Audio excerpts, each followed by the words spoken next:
Okay, we'll get started. 1 second.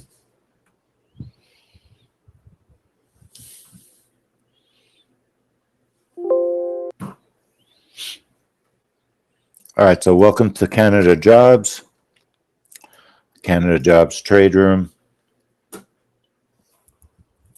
I'm just waiting on our stream. I don't see it for some reason. There it is. Okay. Everything's in order. So welcome to the 10-Minute Trades Trade Room, Canada Jobs Report. My name is Lee Goldstein, Trading Director for 10-Minute Trades. Please remember that all the trades we take are for educational purposes. It is possible to lose money trading futures, so please trade carefully. Trade wisely, be smart. Don't trade more than you can afford to lose. Okay. So Canada Jobs is an occasional money trade. It's occasional because it doesn't always trade by itself. And the testing I've done shows very nice moves. So, we traded it a couple of months ago as a family money trade, and it worked. Let me just check if we did it as a family money trade. We might have just traded it as a normal trade. It might have been prior to us getting started. But let me just get a couple of things set up. 8 o'clock trade rooms sometimes are tough. I want to make sure my financial juice is working. I'll show you a couple of videos.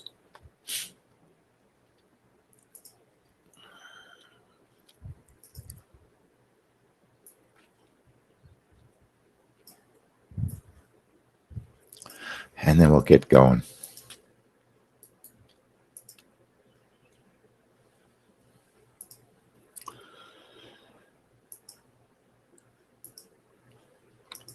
All right, I'm going to record this so I don't forget. There we go. All right, so back in April,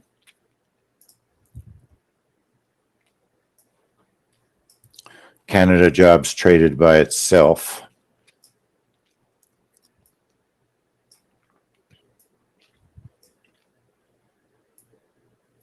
And it had a nice move. So let's take a look at it. First, let's look at the screenshot. It was a quick little trade. You could see the candle move was extremely strong to the upside. I traded it pretty small, not a lot of contracts, and it was pretty quick. So let's take a look at that trade. So that was April 9th.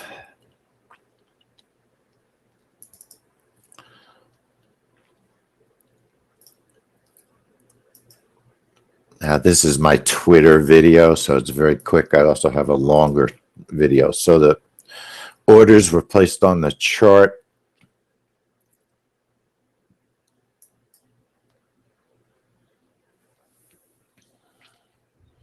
And it shot up very nicely. Now, one thing with Canada, you can get some slippage.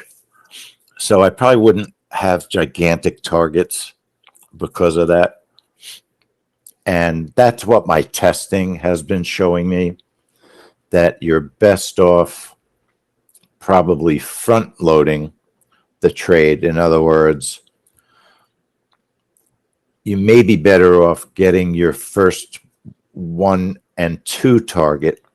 If you're going to trade more than that, the third target might be harder to hit because of slippage, and it's a lower liquidity instrument.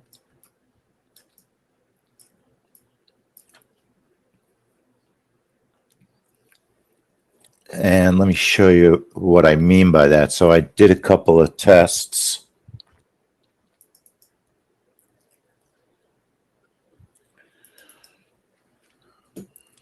In May,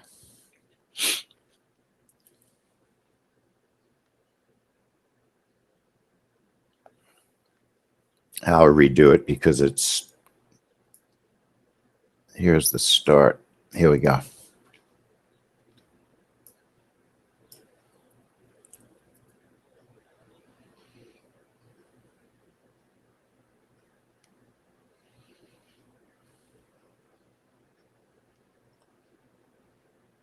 So it hits that first target, and it seemed like a lot of them, the recent ones, have had this type of behavior where it hits the first target and maybe the second target, and then it sits a little bit, and then it continues on its way.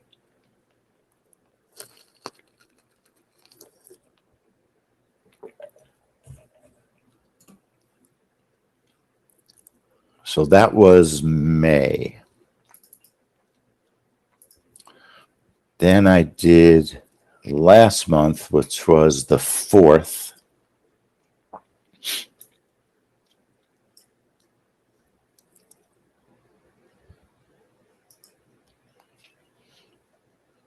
That was June. Now, in June and in May, it traded with U.S. jobs also. So we always trade U.S. jobs. Now, we do have some people in the room that they like to trade both. And there's a couple of reports where we've traded both, two different instruments. So this was May. This was June 4th. And see how it hits that first target. Takes its time. You don't want to move your stop too close before you have a chance to get that second target. Hits the second target. And then started to reverse, so I just moved my target down. Normally, I like to move my stop. If you move the stop, you have a better chance of hitting the target. If you move your target, then you're shrinking your profit. So it's better, if you can, to move your stop rather than moving your target, okay?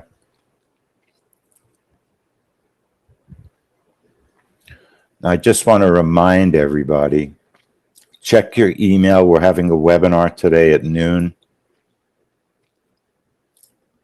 12:30, not noon, 12:30.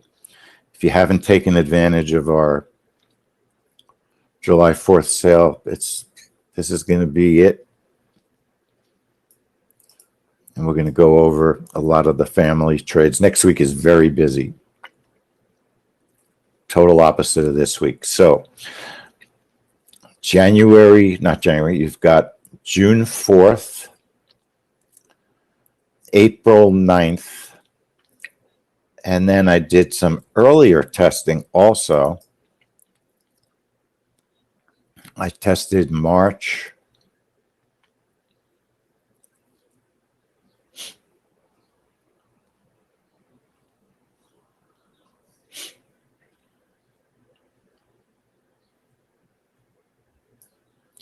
Initially, when I first started testing this, I used a small bracket because Canada hadn't been moving all that much on its various reports.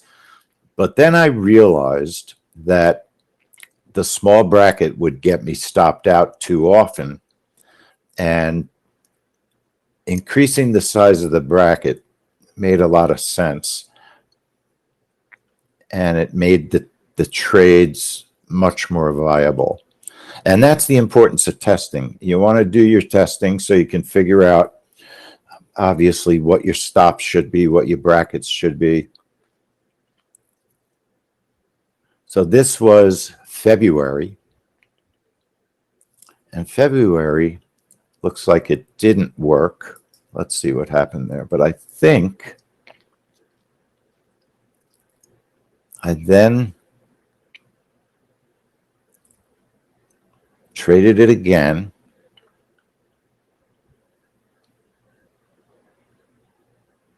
and changed my bracket size because I realized that the problem there looked like the bracket. So the first February doesn't work. And then when you increase the bracket size,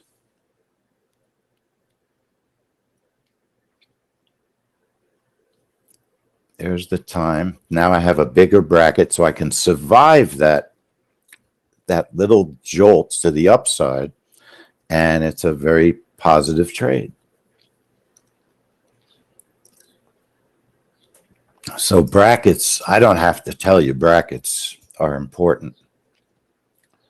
Brackets, entry times, and stops are the critical pieces of information that we're always looking at. Targets, of course.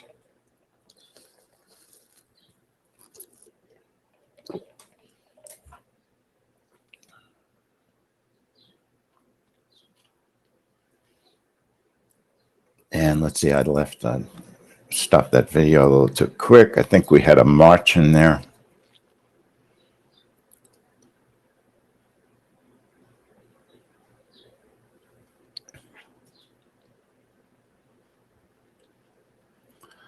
Okay, so looking up at the time.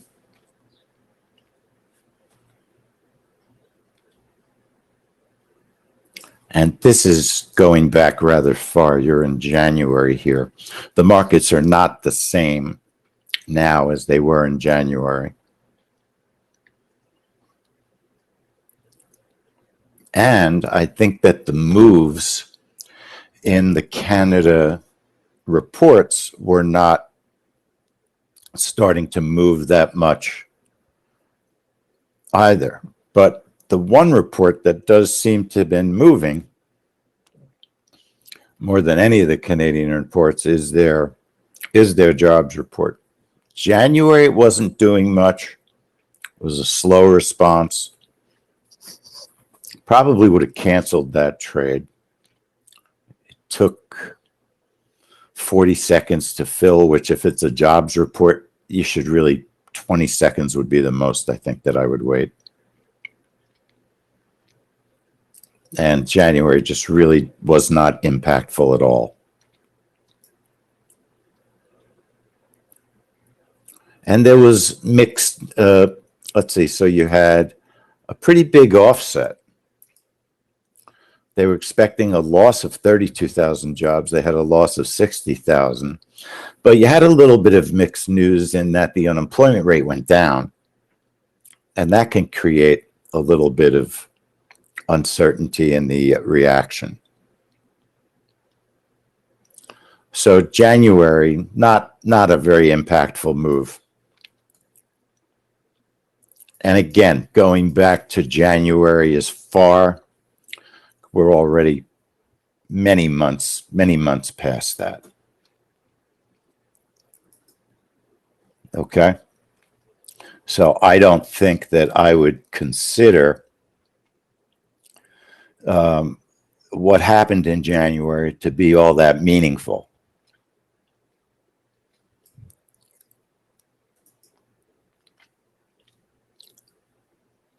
So the question is, let's look at April was our trade of the week.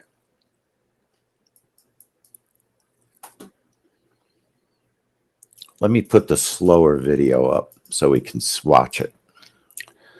Give me 1 second. Do I have it? Yes, or not. Maybe I don't. Maybe I only, yep, I do have it.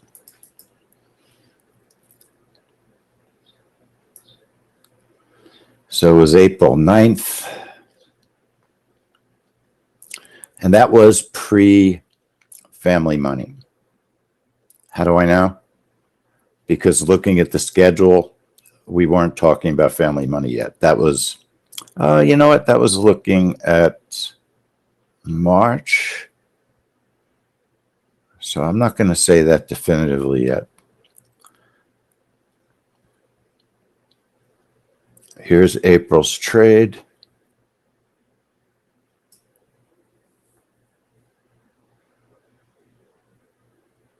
I was trading something else on the right. And it had a nice move in April.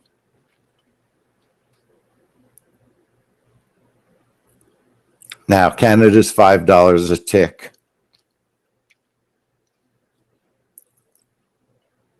So you're not going to make $1 million on a Canada report, depending on the size that you trade. But this is new. This is a little bit different because we don't have the same exact type of testing for this trade, because sometimes it trades with the US with US jobs, and that has impact on Canada's currency because US jobs is important. So the setup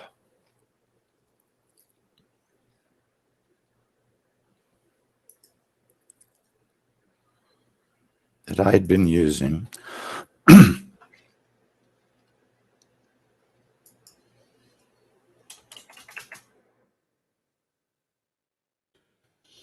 12 bracket, 3 contracts. And like I said, I'm not going to trade this huge because I want to make sure that I'm right, that we are looking at a strong family money trade. The moves look solid. The testing looks solid. There's been some winning live trades. But I would not use giant targets. That's the big issue. Okay? That's the big issue, is the target size.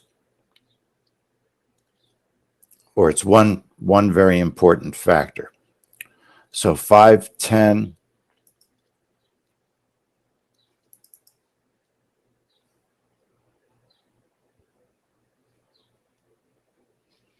5, 10, and 15, I think, is within reason.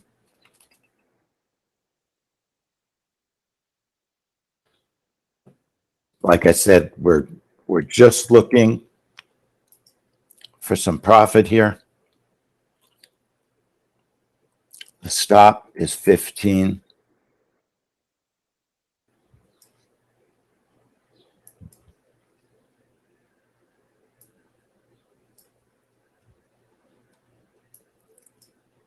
And I've been activating at 8:30.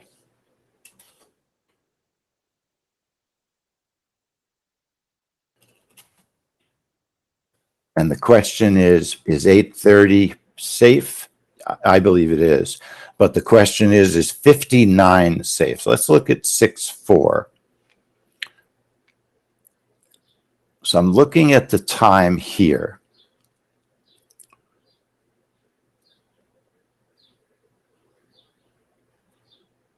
And nothing happens until quite a bit after 8:30.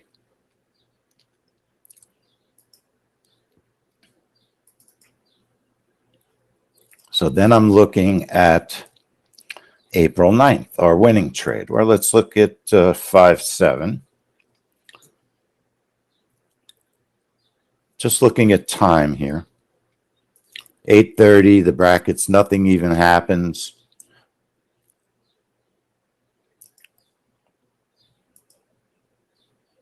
So time, entry time looks fine at 8:30.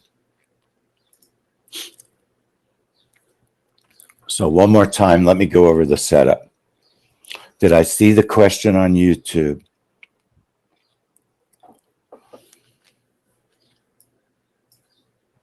Sagar, we're using software that automatically creates the bracket. It might be Segar. Hope I'm pronouncing your name properly. If you have a platform that allows you to put orders on your charts, that's how you set up a bracket. You put a buy stop above the price, a sell stop below the price. And we study for months and months and months to come up with our bracket sizes. But we have software that creates the bracket automatically. We just type it in. In other words, after we've done our research, we look at our strategy and we have a bracket size and we put it in. So I've got a bracket size of 12, a target of 5, a target of 10, a target of 15, and a stop of 15. An entry time of 8:30, It's a breakout trade.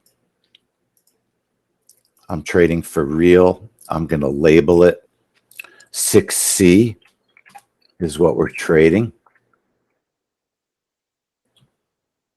Jobs.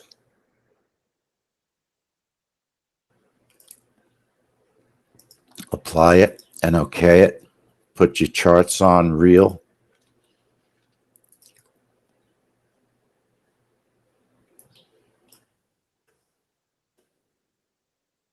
We're going to check our sync time by going to the website time.is.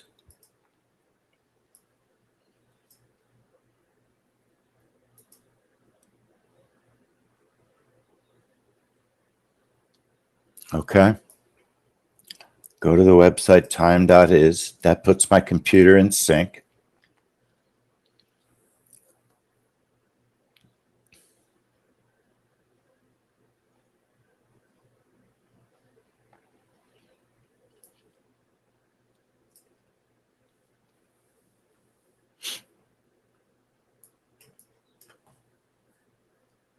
And I'm using small targets, okay? We're using small targets because we're planning that there might be some slippage. We're planning that it might stutter in its move because we've seen some stuttering moves. I could, if you're 100% super confident in the report, you could trade larger. But I want to make sure that my testing is all in the ballpark with this report. The tick value is $5 a tick. So like I said, you're not going to have $1 million trade, but we're making sure that we have a money trade here. That's what I'm doing today. It looks good.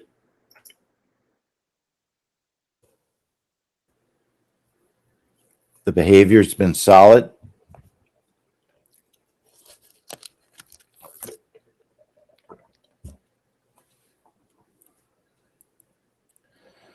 Like I said, I've tested back to January. The last two trades traded with U.S. jobs. But if you look at the last month's move, what we're looking at, well, how was the move? That's important. Did Canada jobs have a decent move?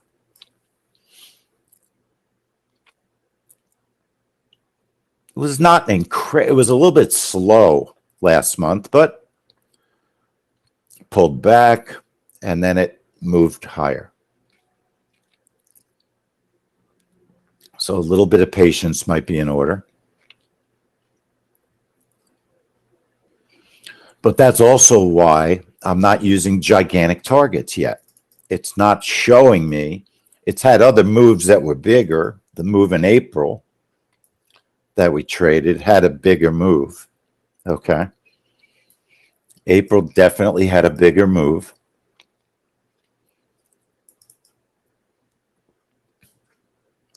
Quite a bit.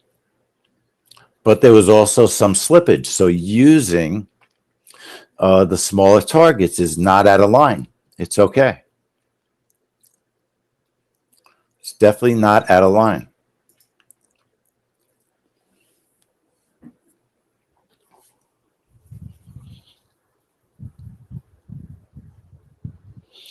So thanks on YouTube for giving us a like. We really appreciate that.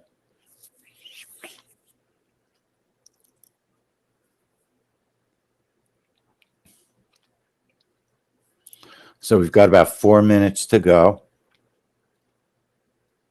They're expecting job creation. Okay. They are expecting job creation. The unemployment rate, they're expecting, Financial Juice says 7.8. Investing.com says 7.7.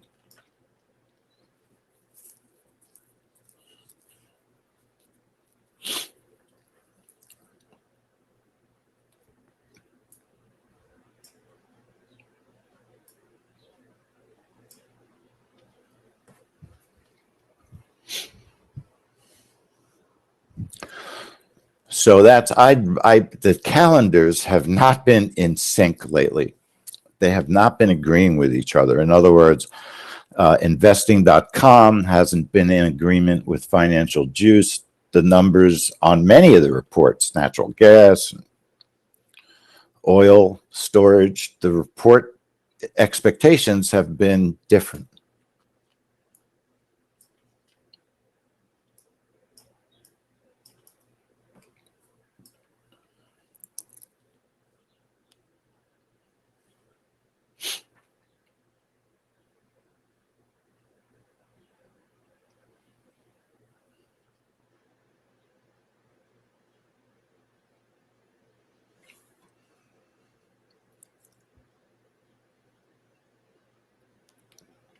Now,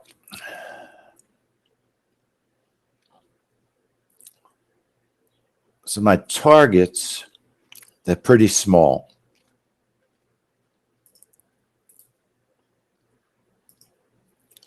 Just doing 5, 10, and 15. Okay. Just doing 5, 10, and 15.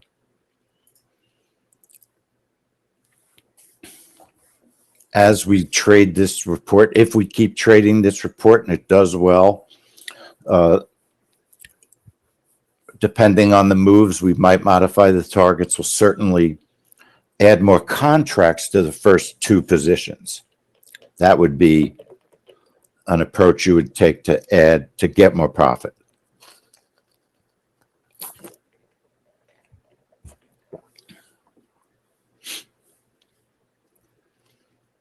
Now, if I hit my first target or 2, I'll probably move my stop to safety.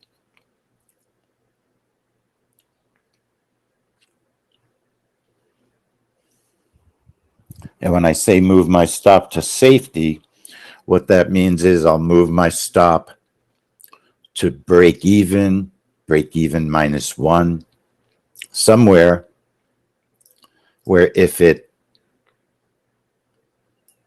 hits my first target, my stop, I'll move it, if I have time, to a position where if it gets hit, it won't lose money, even though it's a small first target. That's assuming you get the opportunity. Sometimes you don't. Sometimes you don't get an opportunity to move. If it's a very fast pop and a reverse. We have not seen that on this particular report.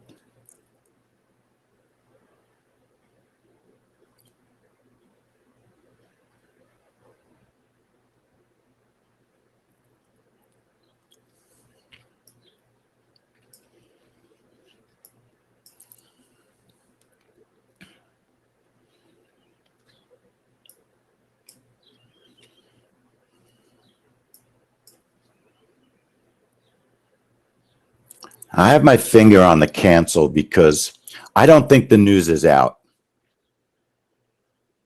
It's not.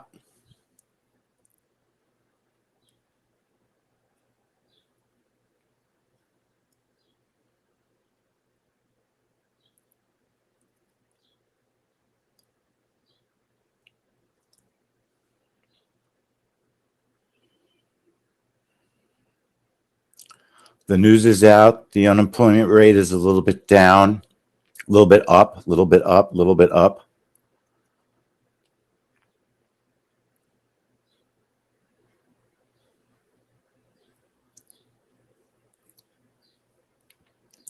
So, you know, you've got you got a mess of a report here, folks. I would probably cancel this. Up, the news is out. Cancel, cancel, cancel, cancel, cancel, cancel. No move. Let it, even if it goes up, it's a good number, but the whole experience is weird, okay? It's not the right way for the trade to behave.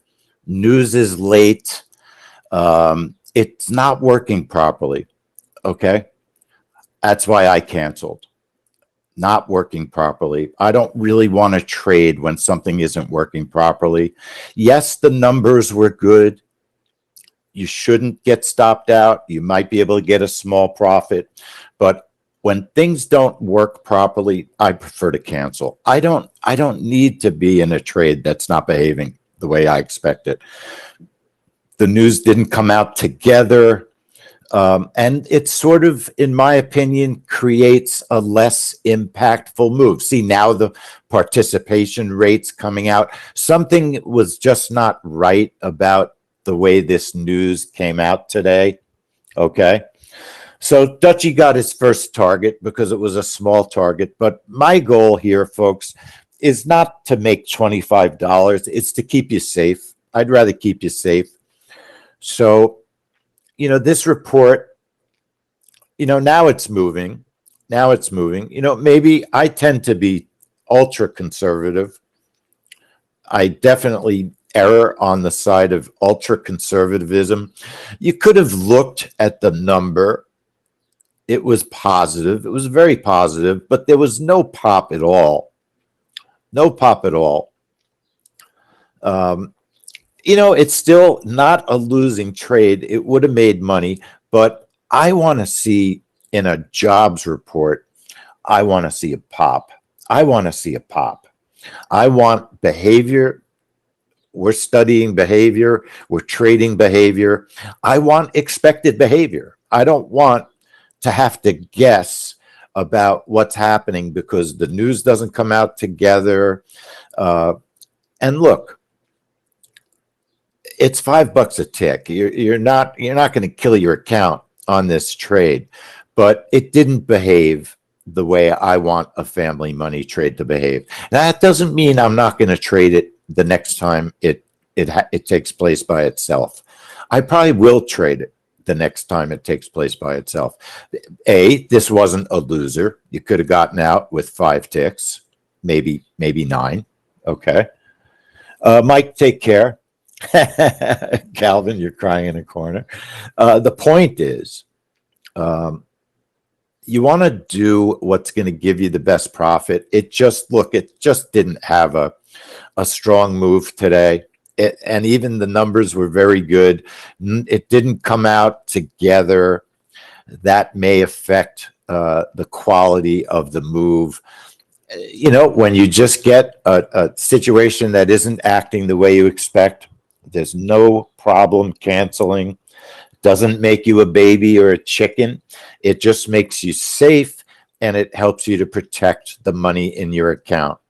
So it just becomes a no trade. That's all. It's not a winner. It's not a loser. One of our members made money, and that's fine.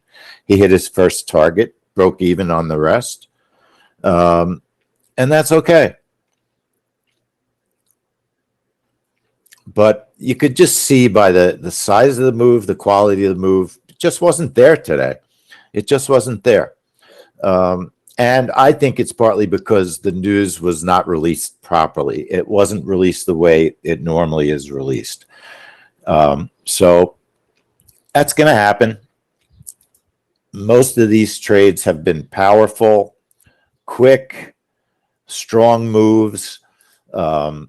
Let me just show you a couple of things before we go. If you want to come to today's webinar, I want to give you the link. I recommend that you do. I'm going to talk about all the trades for next week. And there's a bunch of trades. Let me see if I can, give me a second. I'll try and find that link. That's the hard part.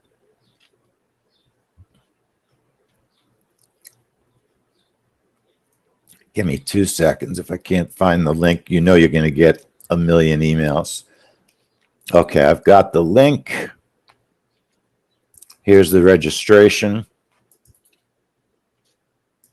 So if you haven't taken advantage of our offer, I think it's awesome. Here's the link for the webinar. Pal, I don't think you can post that on YouTube. But anybody on YouTube that wants that link, because I cannot post it right now, you can email us at help@10minutetrades.com and just ask for the webinar link, and we'll happily give it to you. So look, it is what it is. You can tell. Look at the move. compared to all the other moves I showed you. It was a $25 trade. We didn't miss out. Calvin, I wouldn't be crying in the corner on this one. This is not a crying in the corner trade. Crying in the corner is something we do if we miss a gigantic trade or we cancel a trade that we shouldn't cancel. Let me show you what's going on next week and why I think you should come to the webinar if you want to add time to your membership, or if your membership is getting near the end, or you're just on a monthly basis. Look at all the trades next week. WASD, 10-year bond, 30-year bond, API, core PPI, new money trade, Australia employment, retail sales, money trade. Okay, did I leave any out? I'm going to analyze natural gas, folks. I'm not giving up on natural gas yet. Not giving up on natural gas. It needs some analysis. Oh, you know what? I made a mistake. We have another trade, family money, CPI. Remember what we said? We've been trading it for months. It's been winning every month. I said that this month, family money, CPI, and retail. Retail is a trap trade, okay? And CPI is NQ and gold. NQ and gold. Come to the webinar, and I'm going to talk about these reports, how I'm looking at them, and it should be a good webinar. And again, if you didn't take advantage of our offer, time's running out, so I highly recommend it. Our family money trades, they've been well over 80% profitable. If anybody can even remember the last stop out, I'd be surprised, because I can't remember the last time we had a bad trade. And that's in more than 2 months of trading. That's pretty amazing. All right. Any questions? Any questions? Everybody good? So look, sometimes this is the first time in a long time that that we cancel the trade. We haven't been canceling many trades. You know, it's just a good rule. If the news isn't released properly and you're uncomfortable about what you think is going to happen, you don't have to sit there and wait for a stop or wait for something that you have no idea what's going to happen. You can cancel, and there's always another trade. If not the next day after that. So there's just no reason to panic and worry. You just move on to the next trade. Keep your account safe. And that's all you have to worry about, keeping your account safe. Okay? Everybody have a great weekend. I'd like to see everybody in the webinar, 12:30 today. And have a good week, folks. I'll see everybody later. Okay. Have a good weekend. Take care.